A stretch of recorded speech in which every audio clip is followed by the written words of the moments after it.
புண்ணியம் பண்ணியிருந்தா மட்டும்தான் வேலுக்கு பூஜை பண்ண முடியும். வேலுக்கு பூஜை பண்ணினா தொட்டே பார்க்க முடியாது, அது சாதாரணம் கிடையாது. சாமி சொல்றா, சுடற்பரிது ஒளிப்ப நிலவு ஒழுக்கமதி ஒளிப்பாலை அடக்குதலல் ஒளிப்ப ஒளிர் ஒளிர்பிறவை வீசும். பிரகாசமான சூரியனை காட்டிலும் பிரகாசமான சந்திரனை காட்டிலும் கோடி மடங்கு பிரகாசமானது முருகப்பெருமானுடைய வேல்.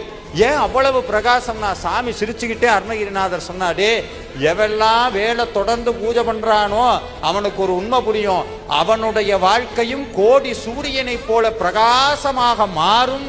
அப்படி ஏதாவது மீறி எனக்கு கஷ்டம் வந்தா என்ன பண்றது, கலங்காத, கஷ்டத்தை பார்த்து கலங்காத. பெரிய துன்பம் வந்து நிக்குதா, துன்பம் ஒவ்வொரு தடவையும் முருகன்ட்ட போய், முருகா எனக்கு பெரிய கஷ்டம், முருகா எனக்கு பெரிய கஷ்டம் சொல்லாதீங்க, கஷ்டத்துக்கிட்ட போய் சொல்லுங்க, என் முருகன் எவ்வளவு பெருசு தெரியுமா, என் முருகன் எவ்வளவு பெருசு, கைவிடவே மாட்டேன்.